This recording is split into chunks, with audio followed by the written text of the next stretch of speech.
compensation under Workmen Compensation Act. How to calculate the compensation? How to calculate the compensation? जैसे अभी हमने कल देखा कि डिसेबलमेंट होता है, इंजरी होती है किसी को, तो वो कंपेंसेशन कैसे कैलकुलेट करेंगे, वो एक आपका इम्पोर्टेंट पार्ट है, ठीक है। क्योंकि जब भी आपने टॉट में भी देखा होगा कि अगर आपसे कुछ भी गलती होती है, आपने किसी का सिविल रॉन्ग किया, डैमेज की, तो आपको वहां पे कंपेंसेशन पे करना पड़ता है। वही चीज यहाँ पे वर्कमैन कंपेंसेशन एक्ट में, जैसे एक एग्जांपल ले लेते हैं कि कल आप सबने बुक्स कलेक्ट की, सारे फ्रेंड्स पहली बार मिले और उसके बाद चले गए किसी दोस्त के यहाँ दारू पार्टी करते, खूब हंगामा किया आपने, वहां पे सामान की तोड़फोड़ कर दी, दारू पी के उल्टियां कर दी। ऐसे में आपको कंपेंसेशन देना पड़ेगा उस बंदे को, अगर आपने उसका कुछ डैमेज किया तो। ओके, तो compensation is a kind of thing जिसमें आपने किसी का कुछ नुकसान किया, और चाहे वो विलफुली हो, इंटेंशनली हो, अनइंटेंशनली हो, ठीक है। तो अब ये कंपेंसेशन जिस नेचर का होगा वो तो वो इंसान जाने जिसके साथ में ये सारी चीजें हुई, वो चाहे तो वेव भी कर सकता है अपना राइट, बट लीगली कंपेंसेशन बनता है। तो पूछने की जरूरत नहीं होती है यू वांट एनी कंपेंसेशन और not, he is liable to claim. और इसमें एक ऐसा भी नहीं बोल सकते जैसे ग्रुप ऑफ पीपल हैं, सर मैंने नहीं किया तो मैं क्यों, ऐसा नहीं होगा। ग्रुप में अगर आप हैं तो आप भी लायबल हैं, ठीक है। अंडर सेक्शन 120B और 34 of IPC, if you are a part of any group, though you are not acting in that offense, but you will be considered the offender or accused. Means अगर आप उस group के part हैं, जो group हुड़दंग कर रहा है, शराब पी रहा है, तो आप उसी के पार्ट माने जाते हैं। आप अपने आप को शरीफ नहीं बन सकते, क्योंकि आप भी वहां पे ज्ञान उठाने की कोशिश कर रहे हैं, तो बिल्कुल कंसीडर नहीं कर सकते कि आप शरीफ हैं, और आप भी कंपेंसेशन के लिए उतने ही लायबल होंगे। आई बात समझ में?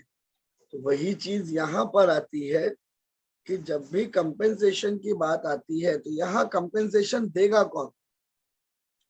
यहाँ पे कंपेंसेशन देगा जो एम्प्लॉयर है, जिसके यहाँ पे काम करते समय ये इंजरी सस्टेन होती है। ओके, काम करते समय इंजरी सस्टेन हुई तो फिर वो employer, acting employer, managing director, या एम्प्लॉयर का डेफिनेशन हमने देखा है, टेम्पररी एम्प्लॉयर भी होता है, समझे। तो ऐसे में आपको कंपेंसेशन वही एम्प्लॉयर देगा। थॉट में एक पार्ट है ना, रिस्पोंडिएट सुपीरियर। तो रिस्पोंडिएट सुपीरियर का मतलब ही ये होता है कि जो सुपीरियर पोजीशन पे है, he is liable for all of the compensation. Okay, चलिए। तो अब यहाँ पर एज पर सेक्शन 4 4 तरह से कंपेंसेशन आपको मिलेंगे। अगर किसी की डेथ हो जाती है, परमानेंट टोटल डिसेबलमेंट होता है, परमानेंट पार्शियल डिसेबलमेंट होता है, या टेम्परेरी डिसेबलमेंट। अब टेम्परेरी डिसेबलमेंट में या तो टोटल हो या फिर पार्शियल। डेथ में वो आदमी मर ही गया, ठीक है, अब कुछ बचा नहीं, तो उसके जितने डिपेंडेंट हैं, जिसको कल हमने डिस्कस किया था, डिपेंडेंट में उसके फैमिली के अर्निंग मेंबर जो नहीं है,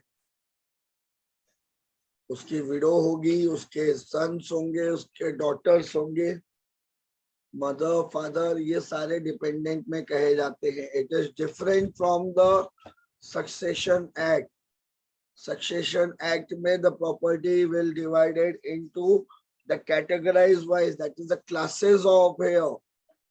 However, as per the Workmen Compensation or Employees Compensation Act, it is divided into the number of dependents of a deceased person.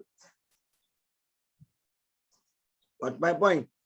ऐसे कंडीशन में ये जो डिपेंडेंट्स हैं, इन डिपेंडेंट्स में ये प्रॉपर्टी डिवाइड होती है. अब अमाउंट ऑफ कंपेंसेशन कैसे लिया जाता है? और permanent disablement, you know that कि बंदा कैपेबल ही नहीं हो पा रहा है. जैसे मैंने आपको बताया था, उसका काम है हेवी व्हीकल को ड्राइव करना. During the course of a business, ठीक है, during the course of a business अगर एक्सीडेंट हो जाता है, उसके हाथ कट जाते हैं, तो वो ड्राइव नहीं कर सकता. और उसके अलावा उसको कुछ आता नहीं, क्योंकि जब आप वर्कमैन हैं तो आपको अपने हाथों की बहुत जरूरत पड़ती है. अब जब आपके पास हाथ ही नहीं है तो आप कुछ नहीं कर सकते. Just imagine that Thakur of Sholay, ठीक है, इसको आप कहते हैं permanent total disablement. Means now he is disabled to perform anything. ठीक है. लेकिन एक आता है परमानेंट पार्शियल डिसेबल. एक ही हाथ कटा उसका, लेफ्ट हैंड कट गया, राइट हैंड से वो क्लरिकल वर्क, गेट में बैठ के एंट्री पास बना सकता है या और भी कुछ काम कर सकता है. ठीक है. तो वहां पर जो परमानेंट टोटल डिसेबलमेंट है, हाथ ही नहीं है तो बाकी काम कैसे करेगा बेचारा, तो उसको दूसरे की जरूरत पड़ेगी. लेकिन पार्शियल डिसेबलमेंट में दो से हटकर एक हाथ रह गया. दैट मीन्स अब वो बहुत ऑब्वियस है कि वो ड्राइव नहीं कर सकता, पर बाकी काम तो कर ही सकता है. ठीक है. अब बाकी काम कर सकता है तो वो डिसेबलमेंट तो हुआ, लेकिन वो परमानेंट इन नेचर इसके लिए माना जाता है क्योंकि वो अपना प्रीवियस काम नहीं कर सकता जो वो करता था. ठीक है. लेकिन वो नए काम कर सकता है. राइट. नए काम कर सकता है. अब वो नए काम क्या होते हैं? वो आपके यहाँ पे क्लीनर का काम कर सकता है, फोरमैन का काम कर सकता है, गेट पास एंट्री बना सकता है, if he is capable of writing. So total disability को कैलकुलेट करने के लिए अगर किसी की डेथ हो जाती है during the course of employment, then वो कैसे कैलकुलेट की जाए? An amount equal to the 50% of monthly wages of the deceased employee multiplied by the relevant factor. That means आपकी ये जो पेमेंट उस बंदे की है जो मर चुका है एक्सीडेंट में, ऐसे में उसकी जो मंथली वेजेस है उसका 50%, ठीक है, ये कैलकुलेट किया जाएगा. कब तक? जिस हिसाब से उसका रेशो बनेगा. मान लेते हैं उसकी पेमेंट कम है तो 1,20,000 per month, per year, per annum का देखा जाएगा. ओके. पहले ये अमाउंट सिर्फ 80,000 था, क्योंकि 1,20,000 इसके लिए कि मान लेते हैं कि एक मजदूर की पेमेंट से 5,000 रुपीज है, उसका 50% 2,500. अब उसको अगर आप मल्टीप्लाई करेंगे तो उसको सिर्फ 30,000 रुपीज मिलेगा. तो ये बहुत कम अमाउंट होता है. राइट. इसीलिए मिनिमम रखा गया दैट 1,20,000.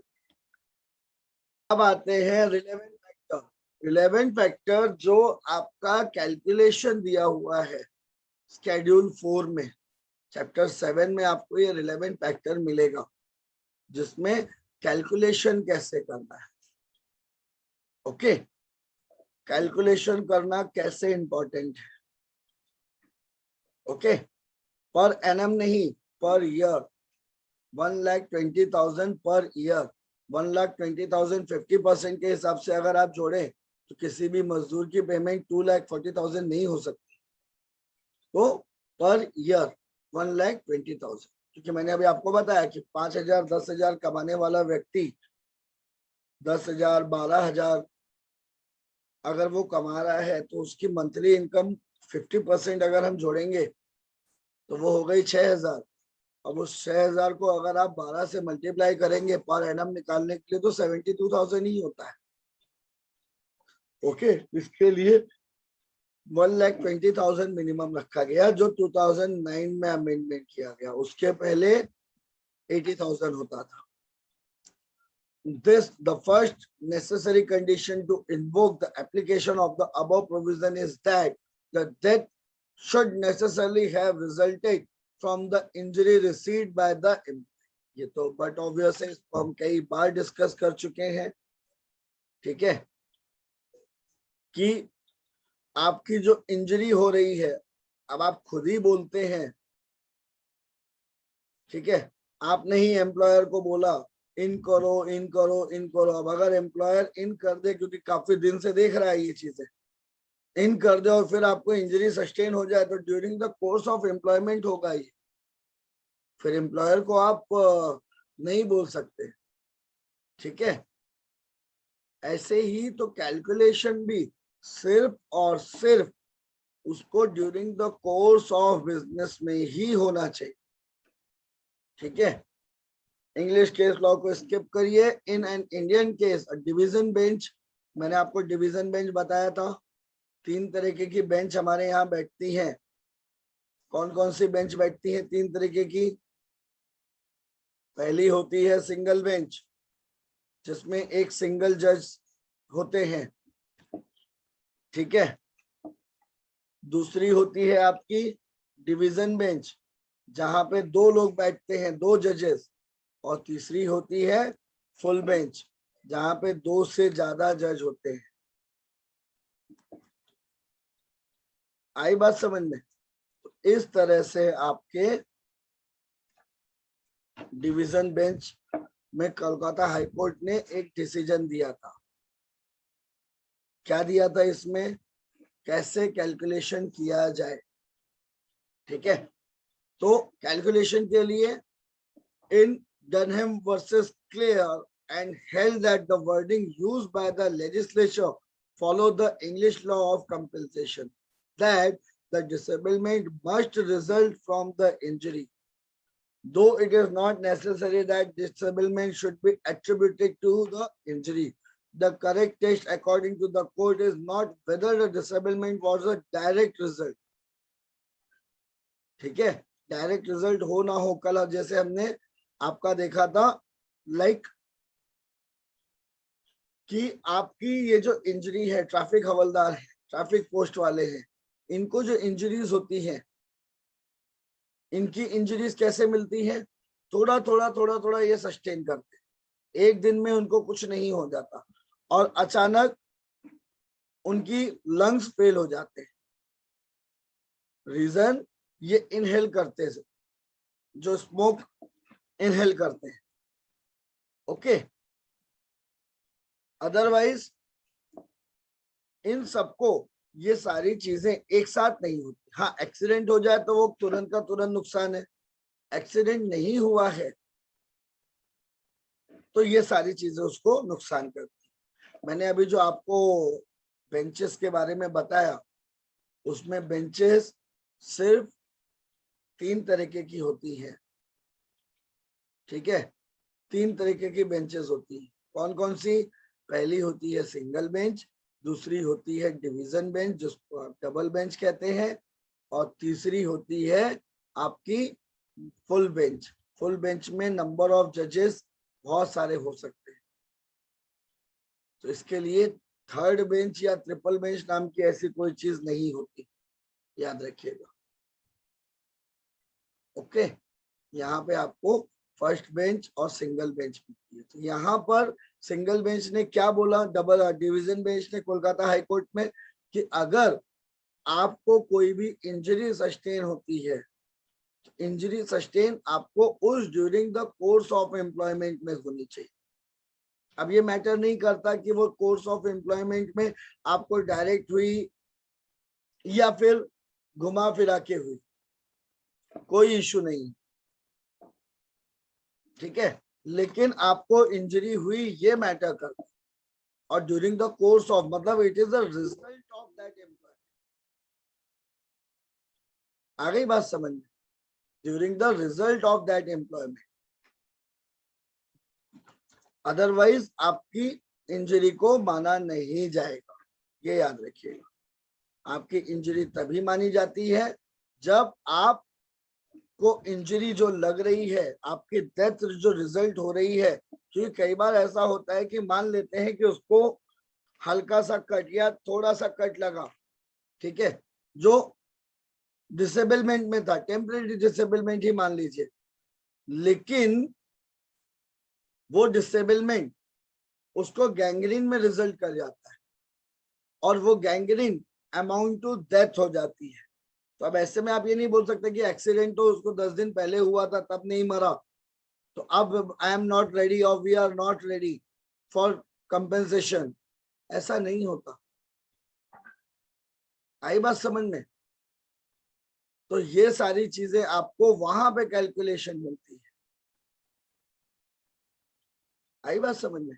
तो वहां तो टोटल डिसेबलमेंट में अगर आपकी इंजरी वो डेथ में कन्वर्ट हो जाती है तो वो इमीडिएट इफेक्ट से हो जरूरी नहीं है। During the course of employment उसने वो इंजरी सस्टेन की, ठीक है, तो वो आपका कैलकुलेटिव पार्ट में होता है, ठीक है। और ये जो मैंने 1,20,000 का आपको बताया, ये 1,20,000 का कैलकुलेशन बनेगा आगे बढ़ते बढ़ते। ये 1,20,000 उसका टोटल कंपेंसेशन नहीं होगा। ये 1,20,000 multiplied by the relevant factor, जो चैप्टर 7 में हम डिस्कस करेंगे। रिलेवेंट फैक्टर में आता है कि वो कितने साल और फिट था, कितना काम और कर सकता था, ये सारी चीजों का, जो उसका टेन्योर बचा सर्विस का वो कितना है, ये आपको फैक्टर्स दिमाग में रखने पड़ेंगे। ओके, तो अब जिससे जो मांगने वाली चीजें हैं, कैलकुलेशन कैसे होगा कंपेंसेशन, जो उस लायक होगा वो आपको देगा, ठीक है। उस लायक, तो जो आदमी आपको, जो बार बार आप ये डिमांड करते हैं, वो लायक से मांगिए, ठीक है, तो वो आपके सारी डिमांड पूरी करके देगा। होता है भाई, इच्छाएं होती हैं, ठीक है, लेकिन कैलकुलेशन का तरीका दूसरा।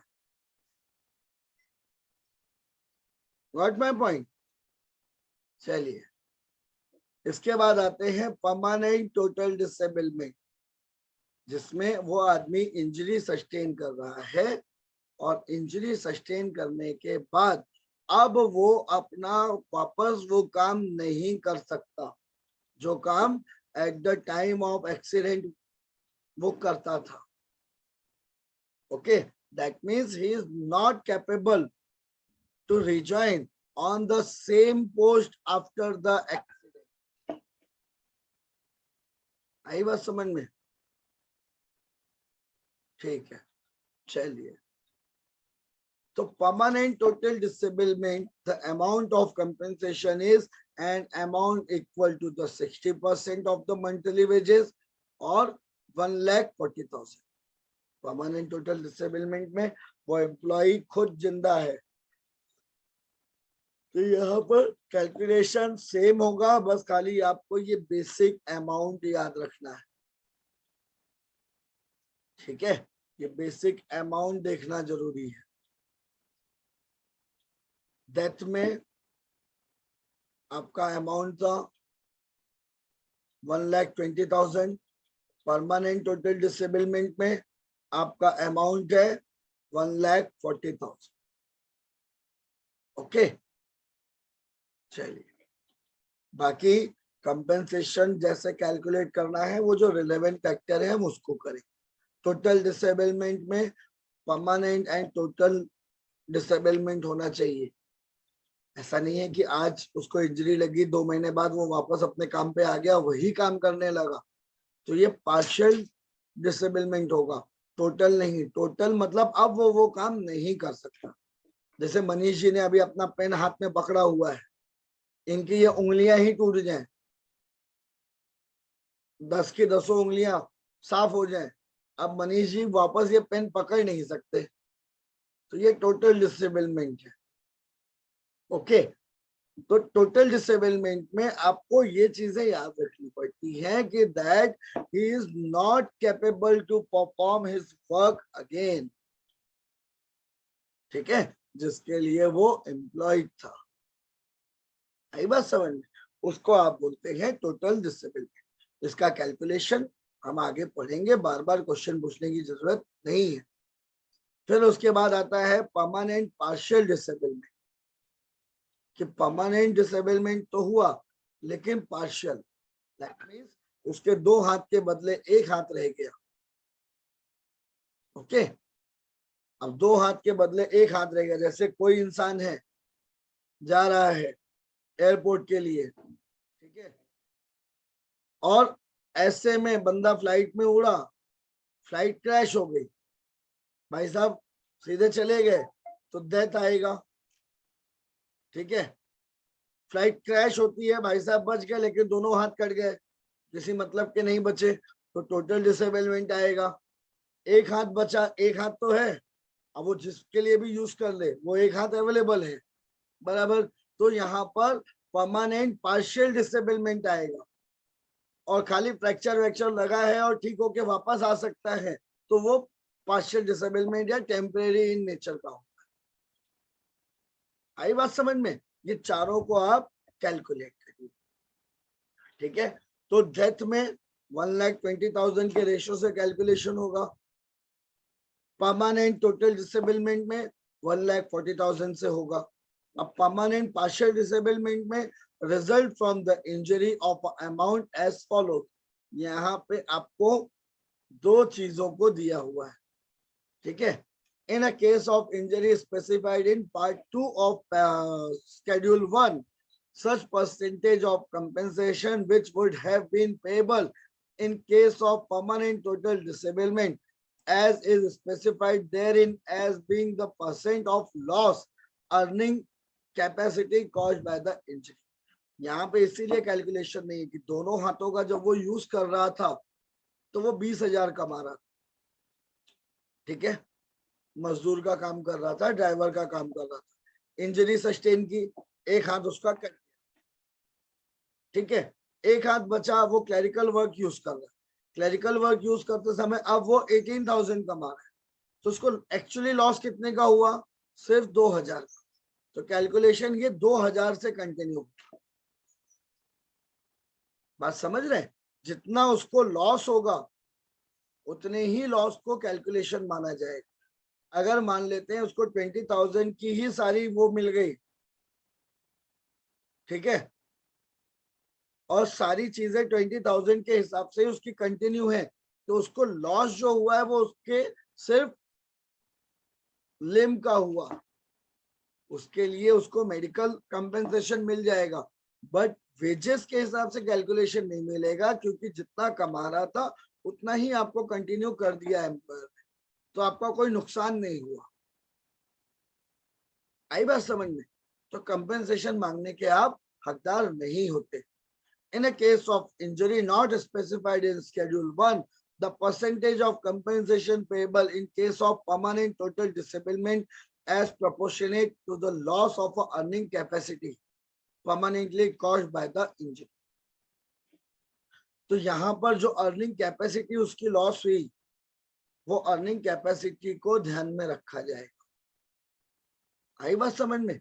इस हिसाब से आपका परमानेंट पार्शियल डिसेबलमेंट कैलकुलेट किया जाएगा।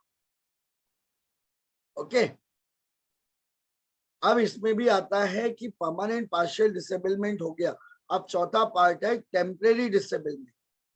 टेम्परेरी डिसेबलमेंट में where the temporary disablement, whether total or partial, result from the injury, the compensation payable will half monthly payment of sum equivalent to the 25% of monthly wages. ठीक है, 25% of monthly wages, क्योंकि यहाँ पर ये अपनी service retain कर लेगा, temporary disablement वापस आ जाएगा, ठीक है। ऐसे में ये टेम्परेरी डिसेबलमेंट में 25% आपका कैलकुलेशन किया जाता है। सो टेम्परेरी डिसेबलमेंट में 25% of a monthly wages to be paid on 16 days.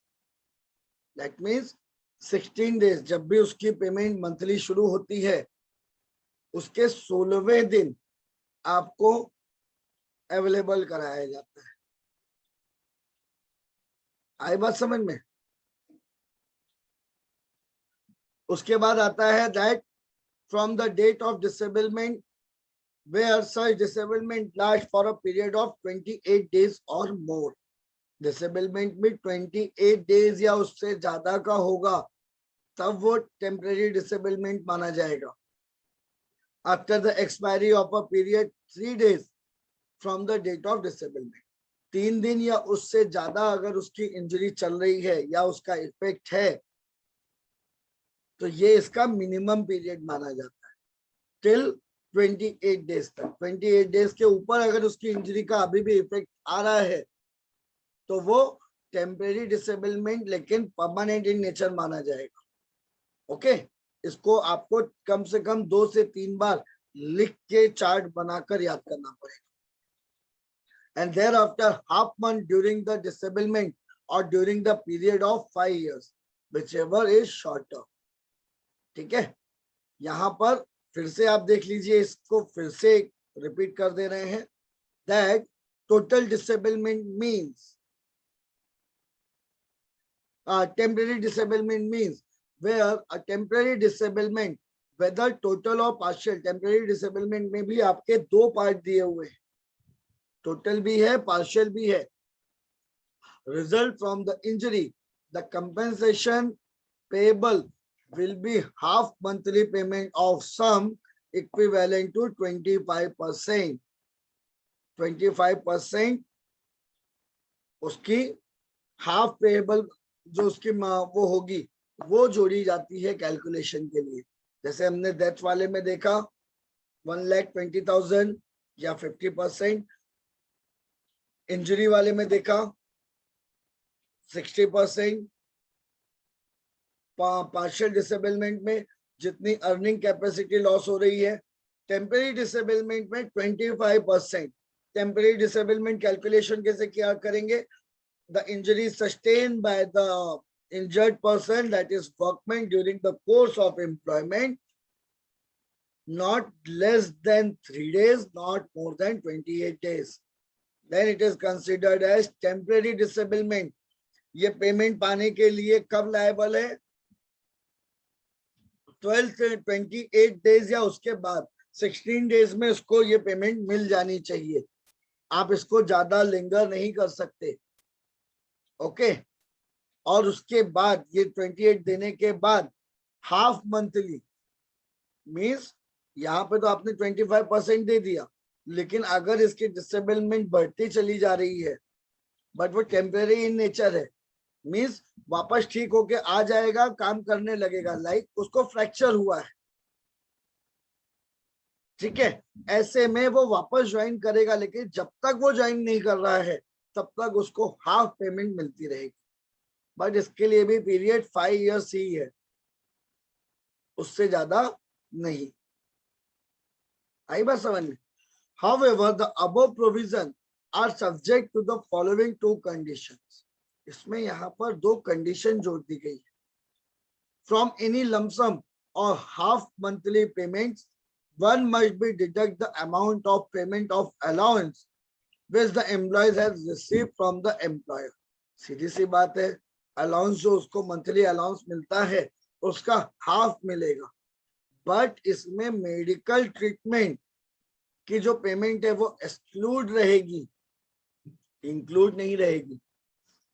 ये यहाँ पर उसकी अर्निंग कैपेसिटी पे जो नुकसान हुआ है ये वो है। ये जितने भी कैलकुलेशन हमने देखे हैं इसमें मेडिकल आपका इंक्लूडेड नहीं है, इसको याद रखिएगा।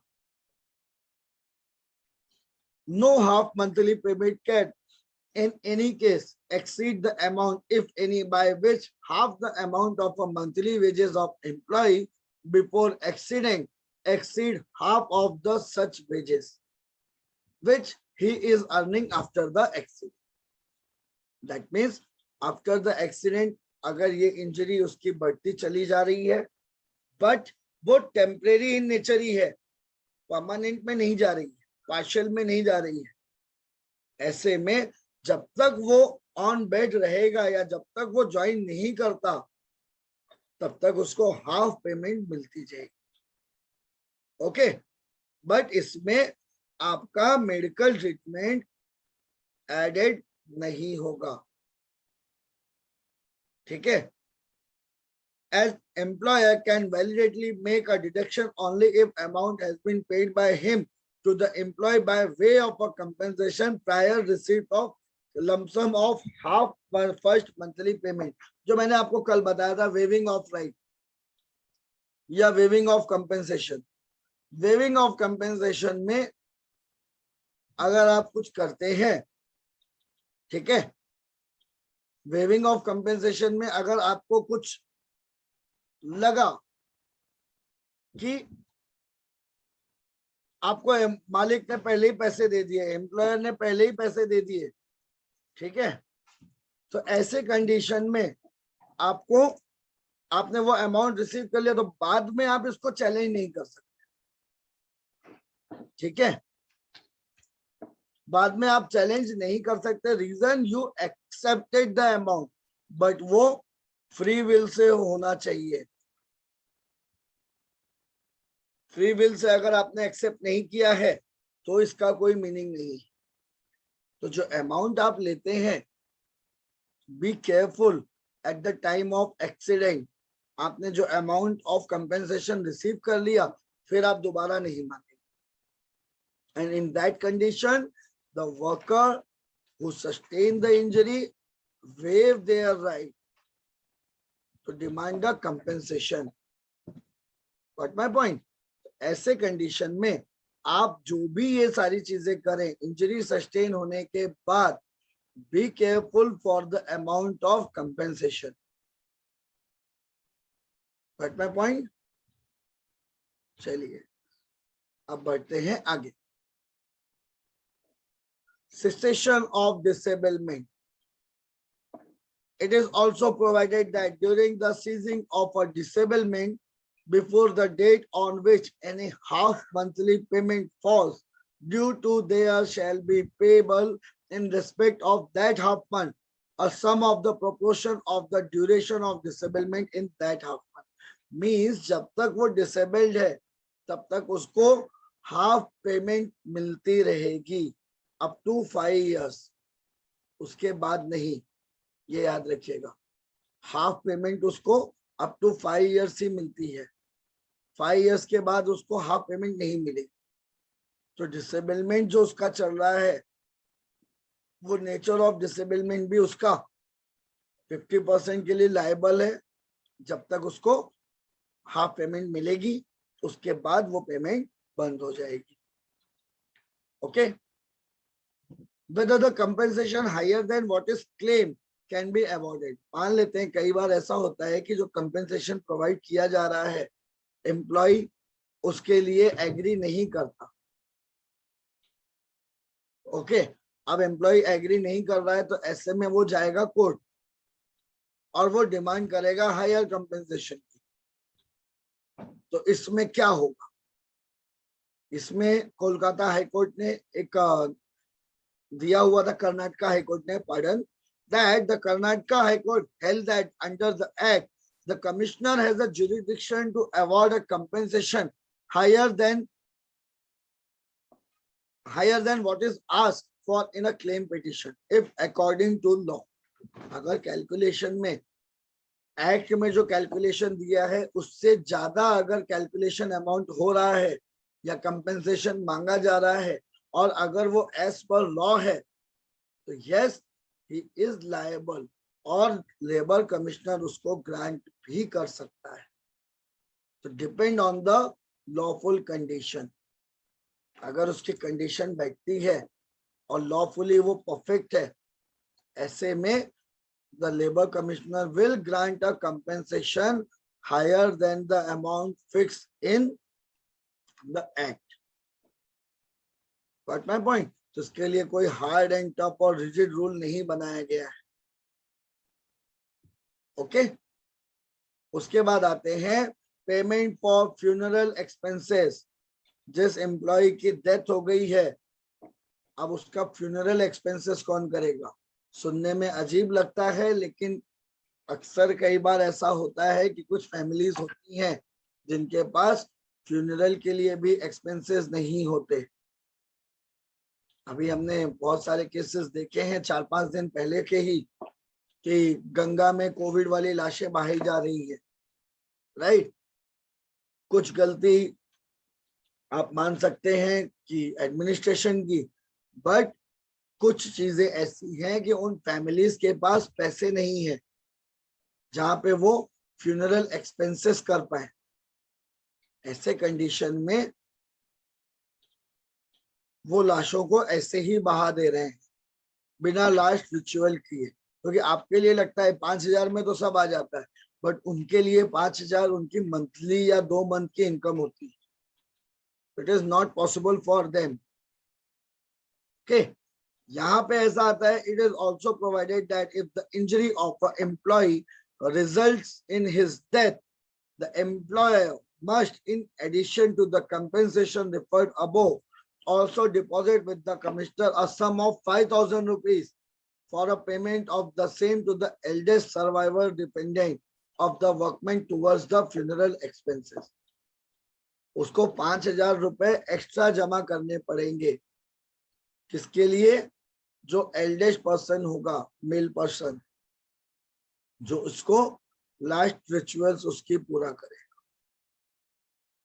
आई बात समझ में?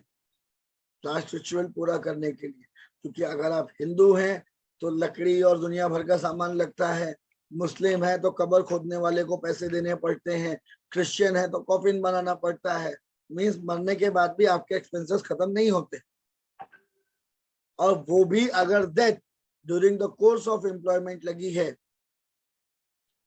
तो ऐसे कंडीशन में वो फ्यूनरल एक्सपेंसेस एम्प्लॉयर को देना पड़ेगा। Reimbursement of a medical expenses, reimburse भी किया जा सकता है, ठीक है, रीएम्बर्स भी किया जा सकता है। जैसे कई बार ये होता है कि इंजरी सस्टेन हुई, एम्प्लॉयर नहीं भी दे पा रहा है उस समय, एम्प्लॉय ने अपनी जेब से डाल दिया, तो बाद में एम्प्लॉयर ये नहीं बोलेगा कि दे दिया ना काम खत्म। No, it's like a mediclaim policy कि आप अपना पे कर दो, बाद में आप उनसे रिम्बर्स करा सकते हो। ओके, वही पॉलिसी यहां भी चलती है। The provision of a act and not the sympathy और generosity to be determining factor. यहाँ पर कैलकुलेशन जो आपका किया जाएगा, वो कैलकुलेशन सिर्फ और सिर्फ एक्ट के अकॉर्डिंग किया जाएगा। उसकी बेटी की शादी होने वाली थी, वो 10 करोड़ देने वाला था, ये सिंपैथी कोर्ट नहीं मानता, ये सिंपैथी एक्ट नहीं मानता। जितना कमा रहे थे उतना ही मिल सकता है। तो सिंपैथी नेचर नहीं कि बच्चे भूखे मर रहे हैं, सिंपैथी कोर्ट कंसीडर नहीं करता। There is no any place for sympathy. जो भी अप टू द लॉ आएगा वही अप टू द लॉ उसको मिलेगा। ये केरला हाई कोर्ट ने डिसीजन दिया था। अब आते हैं penalty for default, section 4 subsection A, page number 28। Means compensation नहीं दिया गया तो आपको पेनल्टी क्या होगी? आपने जो डिफॉल्ट किया उसमें पेनल्टी क्या होगी? Okay, in order the quick compensation, section 4 subsection A provides that the compensation should be paid as soon as if it is due. Means कोशिश ये करनी चाहिए एम्प्लॉयर को कि इंजरी सस्टेन हुई है तो कंपेंसेशन भी as early as possible issue कर दिया जाए। रीजन उसके पीछे होता है कि अभी उसको इंजरी सस्टेन हुई है, तो जाहिर है he is in a need of money, तो जितनी जल्दी हो सके उसको वो कंपेंसेशन अलाउड कर देना चाहिए। लेकिन अगर इसको आप विलफुली डिले करते हैं तो उसके लिए पेनल्टी अवेलेबल है, पेनल्टी फॉर एम्प्लॉयर, क्योंकि कंपेंसेशन एम्प्लॉयर ही देगा। ओके, तो penalty for employer is there. ठीक है, under section 4 subsection A, compensation should be paid as soon as it falls due, जितनी जल्दी हो सके ये कंपेंसेशन को पेमेंट दे देनी चाहिए। In case where the employer does not accept the liability of an extant claim, he is bound to make a provisional payment on the quantum of which he accepts. कई बार ये हो जाता है कि compensation में employ जो claim कर रहा है वो एम्प्लॉयर उसको नहीं मान सकता या नहीं मान रहा है, तो जो बेसिक चीजें उसकी अवेलेबल है, जो अभी हमने देखा, वो अवेलेबल करा दे, बाकी let the court decide. Okay, compensation amount में कई बार एक दूसरे में बात नहीं बन पाती, तो कोर्ट ये बोलता है एटलीस्ट जिसके लिए वो लायबल है उतना तो उसको दे दो, बाकी लेट द कोर्ट और अप्रोप्रिएट अथॉरिटी डिसाइड। ठीक है, where an employer is in a default in paying the compensation due under this act within a 1 month from the date which is fell due, एक महीने के अंदर अगर नहीं दिया तो commissioner shall direct the employer shall in addition to the amount of arrears pay simple interest of 12% per annum। यहाँ पर 12% पर annum का एडिशनल चार्ज लगा देगा labour commissioner on default of payment. ठीक है, और at such higher rate as may be specified, यहाँ पर पूरी डिस्क्रिशनरी पावर लेबर कमिश्नर को दे दी गई है कि कितना अमाउंट वो चार्ज कर सकता है। बट यहाँ पर एक चीज और याद रखिएगा, लेबर कमिश्नर को डिस्क्रिशनरी पावर है, इट डजंट मीन कि उसको आर्बिट्रेरी पावर मिली हुई है। लेबर कमिश्नर को जो भी काम करना है वो अप टू द एक्ट करना है, एक्ट के बाहर जाके नहीं कर सकता। एक्ट के बाहर जाके अगर वो ये काम कर रहा है, it is considered as illegal one. आई बात समझ में? If is in opinion that there is no justification for delay, the direct that employer shall in addition to the amount of arrears pay further sum not exceeding 50% of a such amount on a way of penalty। अगर employer justify नहीं कर पाता labour commissioner को कि why he delayed the payment, ऐसे में 50% तक का कंपेंसेशन लग सकता है। Be careful while performing your duty as a legal adviser. यहाँ पे आप याद रखिएगा कि जो भी कंपेंसेटरी अमाउंट आप ग्रांट करवा रहे हैं, आप इमीडिएटली जो बेसिक अमाउंट है वो ग्रांट कर दें, जिसमें आपका विलफुली डिले नहीं दिखेगा, otherwise it is harmful for your company, क्योंकि लेबर कमिश्नर 50% तक चार्ज कर सकता है, पेनल्टी लगा सकता है। उसके बाद आता है कंप्यूटेशन ऑफ वेजेस। ये वेजेस को आप कंप्यूटेशन कैसे करेंगे, कैसे कैलकुलेट करेंगे? For the purpose of an act, the expression monthly wages means the amount of wages deemed to be payable for a month's service. Whether a wages are payable by month or by whatever other period or at piece rates and calculated as follows. कैसे calculate किया जाएगा? 12 month or more continuous service, अगर वो आपका employ या वो workman आपका 12 महीने या उससे ज्यादा से आपके यहाँ पे काम कर रहा है, ठीक है, तो कैसे कैलकुलेशन होगा? Where the employee has during the continuous period of not less than 12 months immediately preceding the accident been in the service of the employer who is liable to pay compensation, the monthly wages of employers will be 1/12 of the total wages। which have been fallen due to the payment to him by the employer in last 12 months of the period. अगर 12 महीने या उससे ज्यादा है, काम करते करते उसको टाइम हो गया है, तो 1/12 टोटल वेजेस का एडिशनल अमाउंट उसको पे करना पड़ेगा एज अ कंपेंसेशन। अभी इसमें एक डाउट आया था कि अभी ज्वाइन किया है तो क्या, उसके लिए प्रोविजन है लेस देन 1 मंथ वाले में, where the whole of the continuous period of service immediately preceding the accident during which the employee was in a service of employer was less than 1 month, the monthly wages will be the average monthly amount which during the 12 month immediately preceding the accident. तो यहाँ पर एक deemed मान लिया जाएगा, ठीक है। तो ऐसे कंडीशन में आपको वो मंथली पेमेंट जो है आपकी, वो 12 मंथ के अकॉर्डिंग हम एक कैलकुलेशन करेंगे इमेजिनरी कि ये 12 मंथ तक अगर काम करता तो उसको कितना मिलता, और फिर वो 1/12 में ले लिया जाता अगर उसका 1 महीने की ही सर्विस हुई। Got my point. और तीसरा, in other cases including the cases in which it is not possible for a want of necessary information to calculate the monthly wages. The monthly wages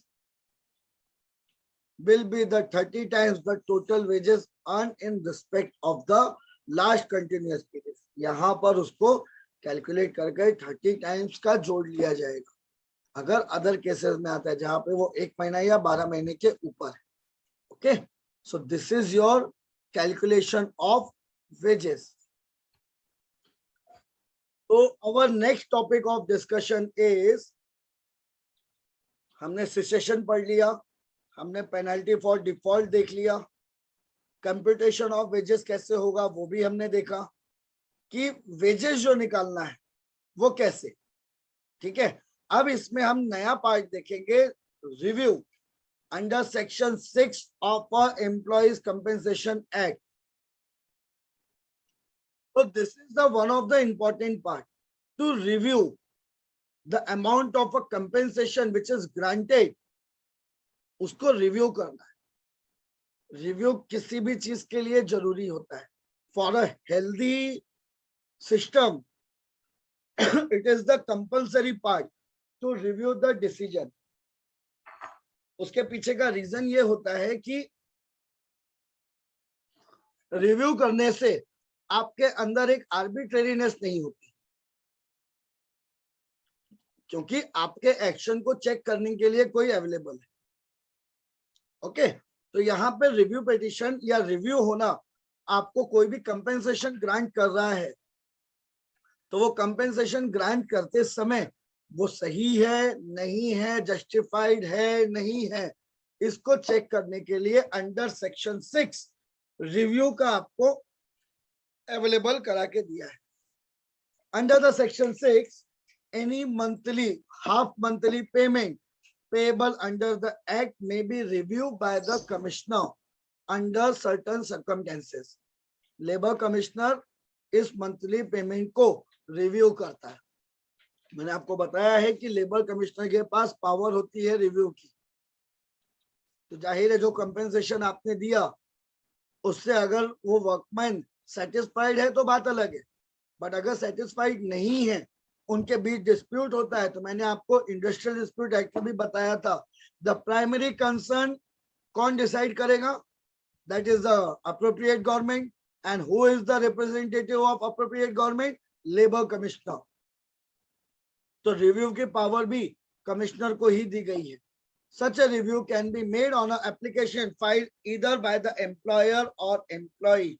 अगर कोई भी डिस्प्यूट खड़ा हो रहा है उस कंपेंसेशन को लेकर, एम्प्लॉयर या एम्प्लॉय, उन दोनों में कोई भी एप्लीकेशन दे सकता है। ओके, एप्लीकेशन मूव करिए और बोलिए कि प्लीज मैंने जो कंपेंसेशन ग्रांट किया या मुझे जो कंपेंसेशन ग्रांट हुआ, एज द केस में भी, मुझे उसमें आपका रिव्यू चाहिए।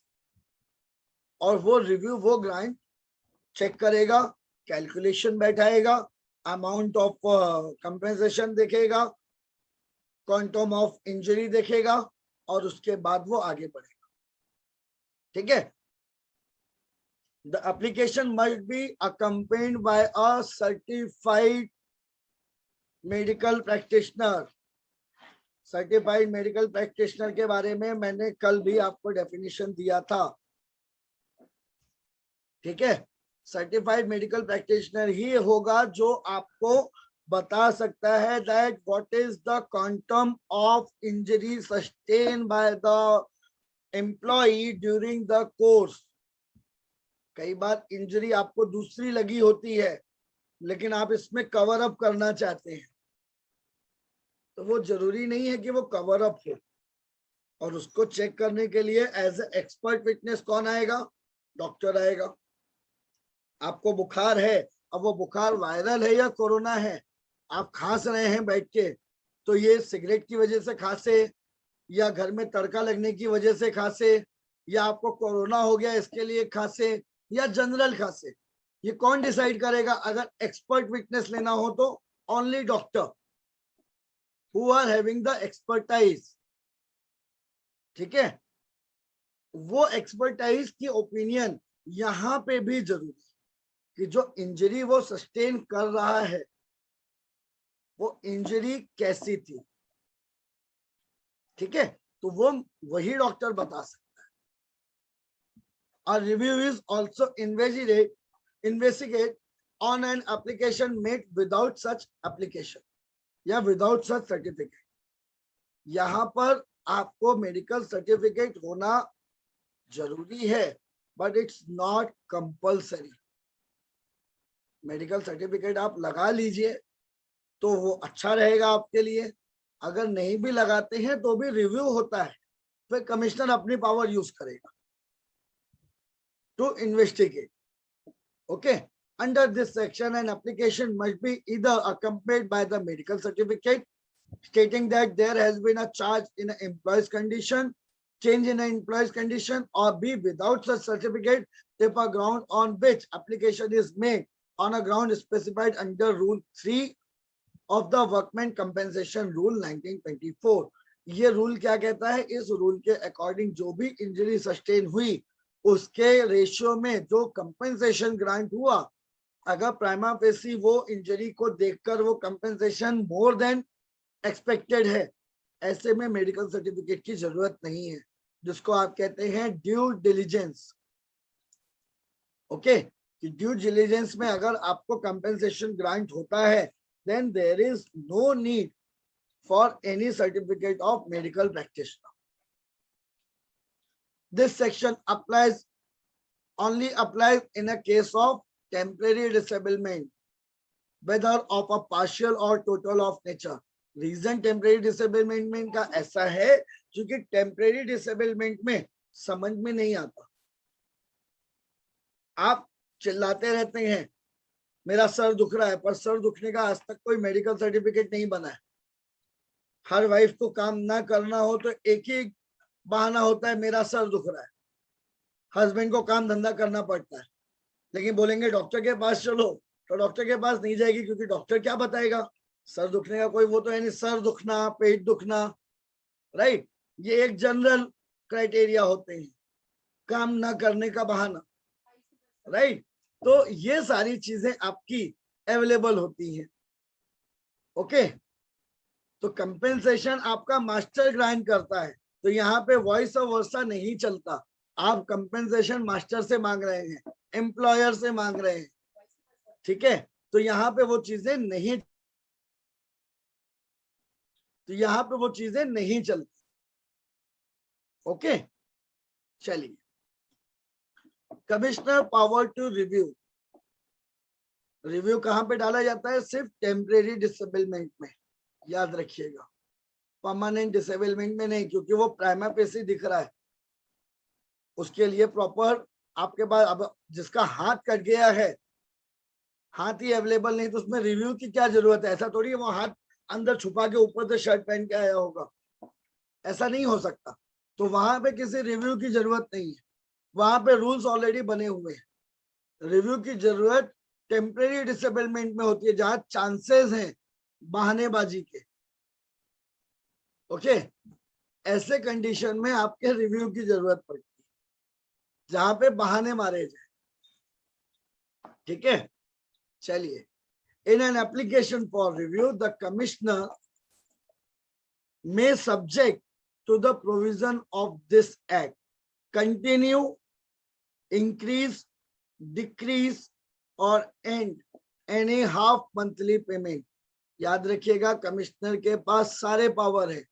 जो कंपेंसेशन चल रहा है या तो वो उसको कंटिन्यू कर देगा, या इंक्रीज कर सकता है, या डिक्रीज कर सकता है, या बंद ही कर देगा। तो be careful before applying in the certified office, that is a commissioner। अगर आप रिव्यू के लिए जा रहे हैं अंडर सेक्शन 6, तो याद रखिएगा ये चारों में से कोई भी एक डिसीजन आ सकता है। आप ये नहीं बोल सकते सर रिव्यू के लिए मैं ही गया था एज ए एम्प्लॉय, आपने मेरा कंपेंसेशन ही एंड कर दिया। कमिश्नर कर सकता है, उसके पास पावर है। Okay, as a employer sir मैं आया था कंपेंसेशन रिड्यूस कराने के लिए, आपने तो इंक्रीज कर दिया। तो it is the power of a commissioner lawfully. Act का पावर यहाँ पे नहीं है, यहाँ पे पावर ग्रांटेड बाय लॉ है, जहां पे वो डिस्क्रिशनरी पावर यूज करेगा। तो कंपेयर जो आपकी ये डिसेबलमेंट को कैलकुलेट करेगा। ओके, अब आते हैं commutation of half monthly payment, जिसमें सर अंडर सेक्शन 7। अब आइए section 7, that is the commutation of a half monthly payment. Under section 7, any right to receive half monthly payment may be redeemed by the payment of lump sum of amount as may be agreed to or by the parties or determined by the commissioner as the case may be। Means या तो party mutually agree कर ले कि इतनी injury sustain हुई, इतना आप मुझे कंपेंसेशन दे दो, मैटर खत्म। और अगर पार्टी म्यूचुअली एग्री नहीं करती तो जो लॉफुल कंपेंसेशन बनता है वो देख लो। अगर वो भी नहीं बनता then go to the commissioner, वो डिसाइड कर देगा। आई बात समझ में? तो यहाँ पर मैटर ऑफ डिसएग्रीमेंट के चांसेस बहुत कम देके रखे। रीजन उसके पीछे ये है कि अगर एक रास्ता नहीं है तो दूसरा रास्ता चालू है, दूसरा नहीं है तो तीसरा रास्ता निकलेगा। तो there are the least chances of any disagreement between the parties। There are way provided by the act, by the legislation, जहां पे आप इन सारी चीजों को कवर अप करते हैं। ओके, तो अगर कोई पार्टी के बीच में एग्रीमेंट है, जैसे मैंने आपको कल बताया कि ज्वाइनिंग के समय ही अगर एक एग्रीमेंट आप करते हैं कि अगर आपको इंजरी सस्टेन हुई तो ये कंपेंसेशन आपको मिलेगा, पहले से ही डिसाइडेड है। ऐसे में अब आप एक्स्ट्रा नहीं मांग सकते, जो बार टू कंपेंसेशन हमने देखा। ठीक है, वही चीज यहां पर है।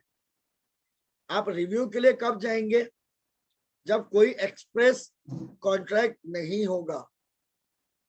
अगर एक्सप्रेस कॉन्ट्रैक्ट पहले से ही है और वो कॉन्ट्रैक्ट अगर लॉफुल है, ऐसे कंडीशन में आप कैसे भी करके इसका कम्यूटेशन नहीं कर सकते, ये सेक्शन 7 कहता है। और अगर इन एब्सेंस आप यहां पर कर सकते हैं। On application of either party to the commissioner, if the party can not agree and payment has been continued for at least 6 month. एक तरफ ये मान लेते हैं कि एम्प्लॉय ने बोला कि मुझे 50,000 चाहिए, एम्प्लॉयर बोलता है 25,000 दूंगा, और वो 25,000 एम्प्लॉय रिसीव करता चला जाए for a continuous period of 6 month, तो ये डीम्ड माना जाएगा कि एम्प्लॉय ने ये कंपेंसेशन एक्सेप्ट कर लिया। दोनों चीजें एक साथ नहीं चल सकती। एक तरफ अगर आप किसी को बोलते हैं आई हेट यू, तो दूसरी तरफ आप उससे कंटिन्यू प्यार भरी बातें नहीं करते, देयर इज अ डिसएग्रीमेंट। लेकिन दोनों चीजें कंटिन्यू है। If you are dissatisfied with the amount of a compensation granted by the employer, but then too you are accepting the amount granted by him for a period of continuous 6 months, then there is no any chance for review or to raise a objection. आई बात समझ में? चलिए, the object of this provision is to be explained by the statement or object and the reason of the act. Statement, object और reason जो हमने कल पढ़ा था एक्ट का, क्या था कि वर्कमैन को अगर during the course of employment कोई इंजरी सस्टेन होती है तो उस इंजरी के लिए जिसके लिए वो काम कर रहा है वो मास्टर या एम्प्लॉयर लायबल है, because he is working for the benefit of that employer. उसके इंस्टीट्यूशन में काम कर रहा है और वो काम करते समय अगर उसको इंजरी लगती है, ऐसे में वो इंस्टीट्यूशन लायबल है टू पे. Okay, so it is observed that these provisions are designed to protect an employer when a workman with the comparatively trifling injury decline to return to the work. कई बार employees भी इसका misuse करते हैं. तो this act is to protect the interest of employer to in case where the employee is pretending to be injured. Injury हुई नहीं है, injury हुई थी, ठीक हो गया वो, बट प्रिटेंड कर रहा है. चलिए, Section 7 relates to the partial disablement in a respect of which half monthly payments are payable.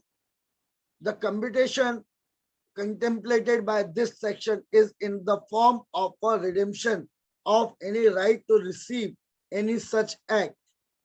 Half monthly payment by the payment of lump sum. अब लमसम अमाउंट हम जानते हैं एक कैलकुलेटिव एवरेज अमाउंट होता है. लमसम यूज हम अक्सर अपने जनरल टर्म में भी करते हैं. तो लमसम का यहाँ पे भी कोई डेफिनेशन नहीं है. लमसम को आप जनरल मान सकते हैं. It's an average calculation. Got my point? जो आप जनरल कैलकुलेशन में यूज करते हैं वही जनरल कैलकुलेशन यहाँ पर भी लमसम के लिए दिया हुआ है. ओके, चलिए. उसके बाद आता है डिस्ट्रीब्यूशन ऑफ कंपेंसेशन. कंपेंसेशन तो उसको मार भी लग गई, ये भी सेटिस्फाइड हो गया. During the course of business accident हुआ, ये भी सेटिस्फाइड हो गया. क्वांटम ऑफ इंजरी भी डिफाइंड हो गई, ये भी हो गया. कंपेंसेशन कैलकुलेट भी हो गया, ये भी ठीक है. अब आता है उसको डिस्ट्रीब्यूट कैसे करना. That is the distribution of a compensation. उसको कैसे आपको डिस्ट्रीब्यूट करना. आई बात समझ में? अब ये जो कंपेंसेशन ग्रांट हुआ, ये इसको आपको डिस्ट्रीब्यूट करना है. कैसे करना है ये आपको देखना है, क्योंकि जितनी फॉर्मेलिटीज थी वो सारी पूरी हो गई. ठीक है, सारी फॉर्मेलिटीज पूरी होने के बाद कंपेंसेशन अमाउंट ग्रांट हो गया. कंपेंसेशन अमाउंट ग्रांट होने के बाद रिव्यू भी करवा लिया, सारी चीजें अपने लाइन पे आ गई. अब आता है इसको आगे कैसे डिस्ट्रीब्यूट करना है. As per section 8, the provisions of an act relating to the distribution of compensation are contained in section 8 of the act. इसमें आपको 7 फैक्टर्स दिए हैं. 7 फैक्टर्स में आपको डिसाइड करना है.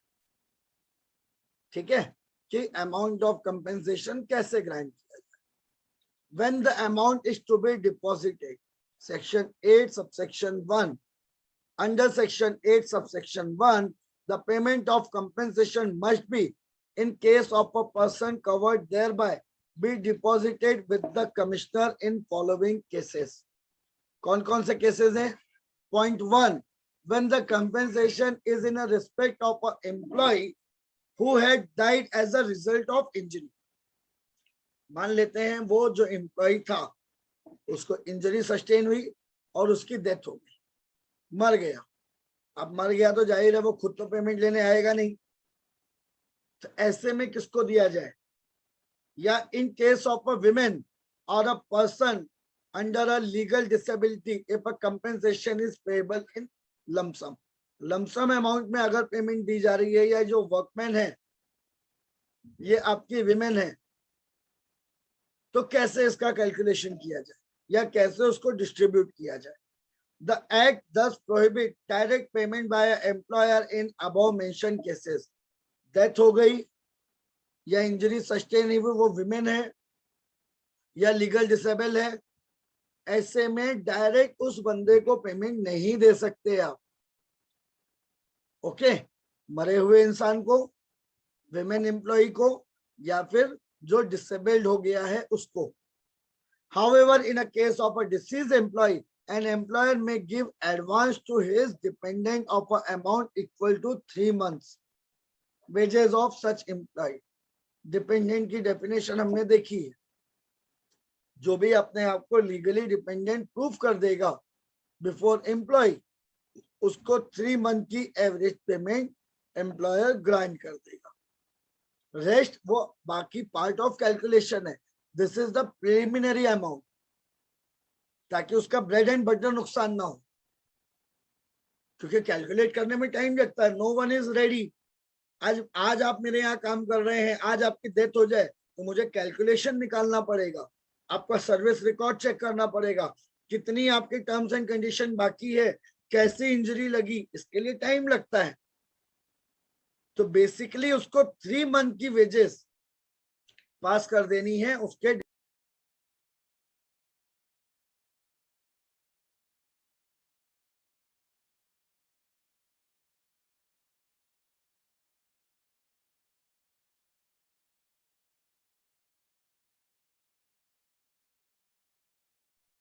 प्राइमा फेसी जो आपका कवर हो रहा है उसको आप ध्यान रखिए।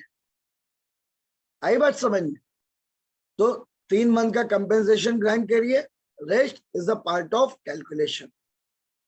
Okay, and so much of that amount as does not exceed the compensation payable to the dependent is to be deducted when the compensation is paid by the commissioner. That means अगर 30,000 rupees grant कर दिए employer ने prima facie, 30,000 grant करने के बाद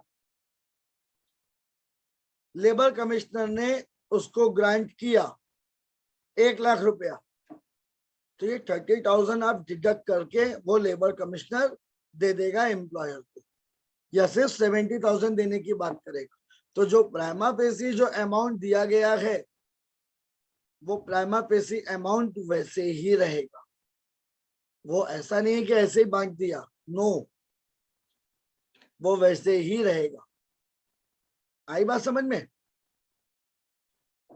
चलिए, उसके बाद आपका आता है next point, when an amount not less than ₹10 payable as a compensation, the same may be deposited with the commissioner.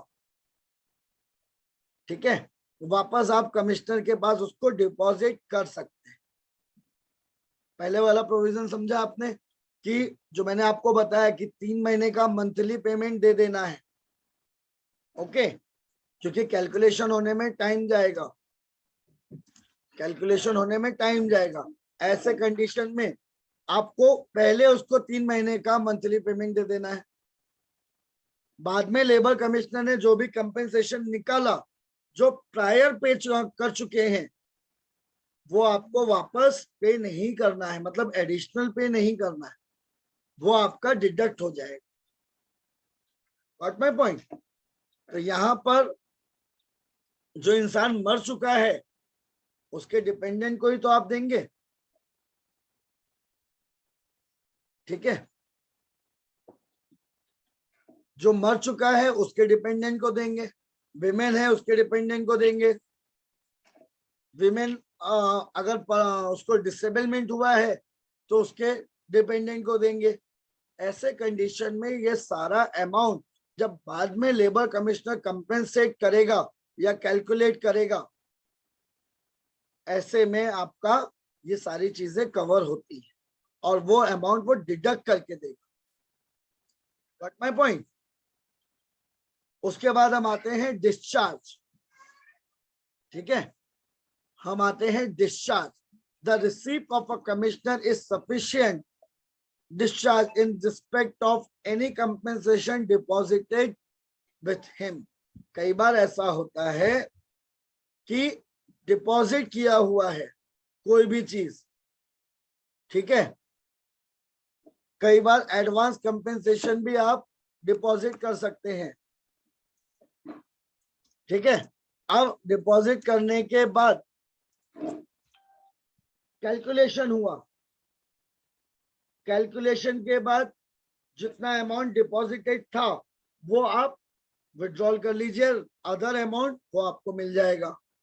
For example mister A जो एम्प्लॉई है, इनको इंजरी सस्टेन हुई, okay.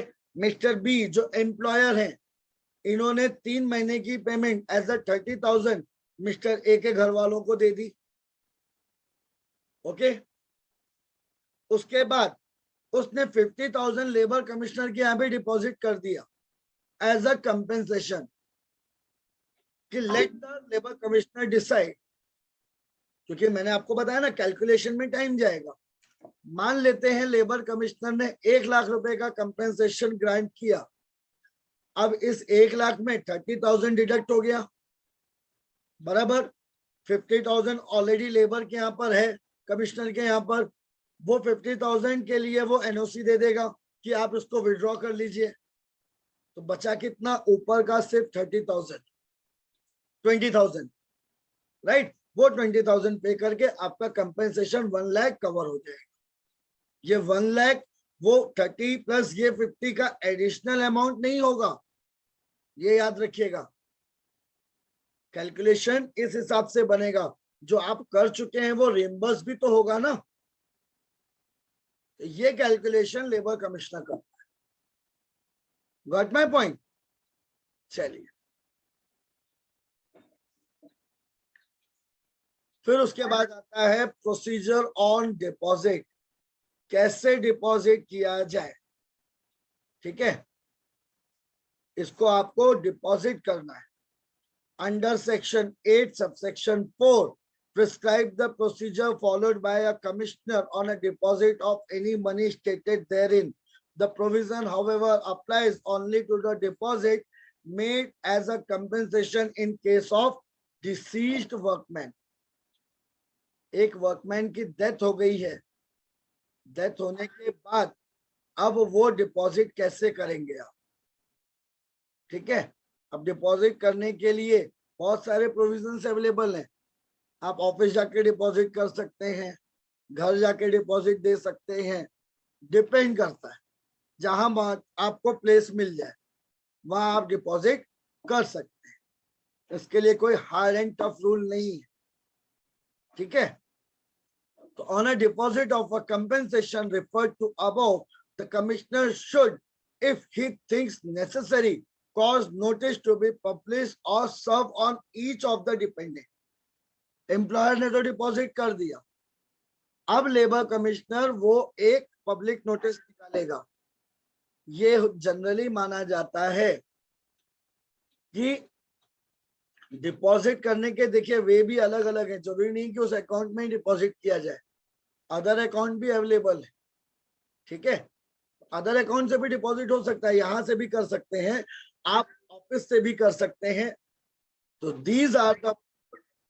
these are the mode where by using an employee deposited the compensation amount, और जब ये amount deposit हो जाता है उसके बाद, ठीक है, उसके बाद अब लेबर कमिश्नर एक जनरल नोटिस देता है कि भैया आपका अमाउंट डिपॉजिटेड है, जो भी डिपेंडेंट बंदा है वो आइए अपनी यहाँ पे शो करिए कि आप डिपेंडेंट हैं इनके, और इस अमाउंट को लेकर जाइए। ठीक है, तो by conducting a general inquiry commissioner will grant a compensation. ये अक्सर बड़े एक्सीडेंट्स में होता है, याद रखिएगा। जैसे फैक्ट्रीज में आग लग जाती है या कोई मेजर एक्सीडेंट हो जाता है, तो ऐसे उसमें एक हेल्दी अमाउंट वो डिपॉजिट कर दिया जाता है। जैसे, और ये गाइडलाइन बनी थी Shriram food and fertilizers case, जिसको वेरी फेमस आप MC Mehta versus union of India case के नाम से जानते हैं। उसमें सुप्रीम कोर्ट ने ये गाइडलाइन दी थी कि इसको और नाम से जाना जाता है ओलियम गैस। ठीक है, ये गैस को अभी आप आगे फ्यूचर में पढ़ेंगे तो समझ में आ जाए। ठीक है, तो डिपॉजिट कर दिया जाता है जिससे सामने वाला जो अवेलेबल है, उसके डिपेंडेंट अवेलेबल हैं, वो इससे अपना काम चला सके। ठीक है, on the deposit after the such inquiry commissioner may consider necessary should the commissioner be satisfied that no dependent of a deceased employee exists, the balance money deposited to the employer is to be repaid to him. Compensation grant करने के बाद जितना amount बचा है वो उतना amount आपको वापस मिल जाएगा। ओके, वो आपको उतना वापस मिल जाएगा। इसके पीछे का रीजन कि अब ये एक्सेस अमाउंट का कोई मीनिंग नहीं बचता। Got my point? ये जनरली माना जाता है जब 2 या 2 से ज्यादा वहां पे एम्प्लॉयज है अवेलेबल। ठीक है, चलिए। Only a dependent as defined under the act is entitled to such compensation. Dependent को ही मिलेगा, बट ऑब्वियस है कोई भी थर्ड लेमैन ये डिपॉजिट नहीं ग्रांट विड्रॉ कर सकता। ओके, ये थर्ड कोई भी ग्रांट नहीं कर सकता। रीजन इसके पीछे यही है आपका, क्योंकि जो डिपेंडेंट है वही लायबल है फॉर कंपेंसेशन। तो जो भी लेबर कमिश्नर के पास डिपॉजिट किया जा रहा है, वो डिपॉजिट क्यों किया जा रहा है? लेबर कमिश्नर के। ओके, चलिए अब आते हैं apportionment. Means it's a divideation of a compensation. इसको आप बोलते हैं अपॉर्शनमेंट।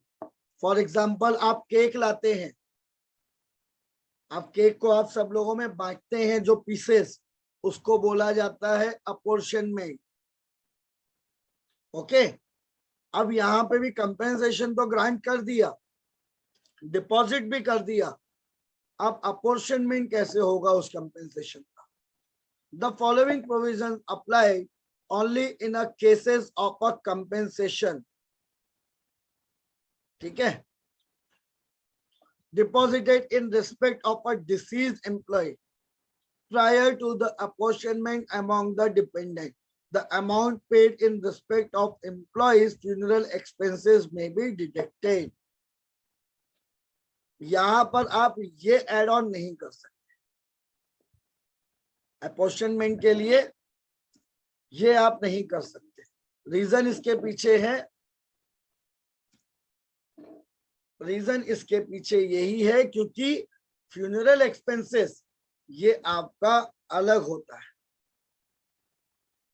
ओके, फ्यूनरल एक्सपेंसेस को आप नॉर्मल कैलकुलेशन में एड ऑन नहीं करते, इसके लिए वो अपोर्शन कर दिया जाता है, वो अमाउंट डिडक्ट कर दिया जाता है। And after such deduction commissioner may apportion the compensation deposited among the dependent of a deceased employee or any of them in such proportion as he thinks fit.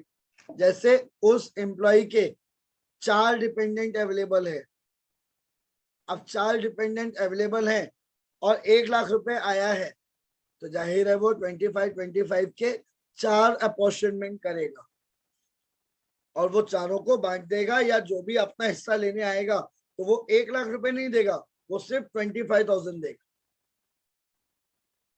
इसको बोलते हैं अपॉर्शनमेंट। और in his description allot the compensation to any one of the dependent. Discretionary power दी हुई है। Okay, इस तरह से आपका अपॉर्शनमेंट होता है। उसके बाद पेमेंट कैसे की जाए? Special provision section 8 subsection 7। This makes a special provision that employee या फिर विमेन एम्प्लॉई या फिर जिसको डिसेबलमेंट हुई है, जो खुद नहीं जा सकता कंपेंसेशन लेने के लिए, ये प्रोविजन इन तीनों के लिए अप्लाई करेगा। ओके, ये प्रोविजन इन तीनों में एप्लीकेबल है। Section 8 subsection 7 makes a special provision in case of a payment of compensation when it is payable to a woman or a person under a legal disability. Disabled है अगर वो या women है तो कैसे special provision बनाए गए हैं? Where any lump sum deposited with the commissioner is payable to the women or any person under legal disability, such a sum may be invested, applied, or otherwise dealt with for the benefit of women or such person during his or her disability in such manner as the commissioner may direct. यहाँ पे भी discretionary power, ठीक है, उसको आपको commissioner के पास दे दी गई है। कमिश्नर जैसे चाहे वैसे डिस्ट्रीब्यूशन कर सकता है। अगर आपको प्रॉब्लम होती है तो रिव्यू कर सकते हैं आप लेबर कमिश्नर से, डायरेक्टर लेबर ट्राइब्यूनल से। कमिश्नर की पावर को भी आप रिव्यू कर सकते हैं if you are not satisfied. Okay, where a half monthly payment is payable to any person under a legal disability, the commissioner may of his own motion or under application made to him in this behalf order that the payment be made during the disability of any dependent of a workman or to any other person whom commissioner thinks fit to provide the welfare of a workman. ऐसे condition में वो आपको किसी भी इंसान को जिसको उसको लगता है कि यस ही इज लायबल या इसको देने से वो वर्कमैन तक पहुंच जाएगा उसके बेनिफिट तक, तो वो उसको ग्रांट कर देगा। So the above provisions are enabling provision in respect of a special category of a person, namely a woman or person under legal disability. ठीक है, लीगल डिसेबिलिटी में अगर आपको मिलता है तो ऐसे में वो कंपेंसेशन ग्रांट कर देगा। Got my point? चलो, फिर उसके बाद आते हैं वेरिएशन ऑफ ऑर्डर्स। ऑर्डर को वेरिएशन कैसे किया जाए? ऑर्डर पास तो हो गया, अब उसको चलाना कैसे? The circumstances which justify a variation of an order of a commissioner are contained in section 8 subsection A. Okay, terms and condition अगर आपको सर्विस की चेंज करनी है तो वो एम्प्लॉयमेंट देने के बाद अब आप नहीं कर सकते। Once it is decided, then it is decided for whole terms of employment. Okay, अब आप उसका जो सर्विस एरिया है वो आप चेंज नहीं कर सकते। अब आपको वही काम देना पड़ेगा उसको, या तो कंपेंसेट करिए अल्टरनेट में। Got my point? अब आप उसकी कंडीशन बदल नहीं सकते। ठीक है, तो जो कंपेंसेशन उसको एक बार ऑर्डर ग्रांट कर दिया है, अब आपको उसी ऑर्डर पे चलना है। ठीक है, the circumstances which justify or variation of the order of a commissioner are contained in section 8 subsection 8. An order of a commissioner regarding the payment of a compensation may be verified if the commissioner satisfied.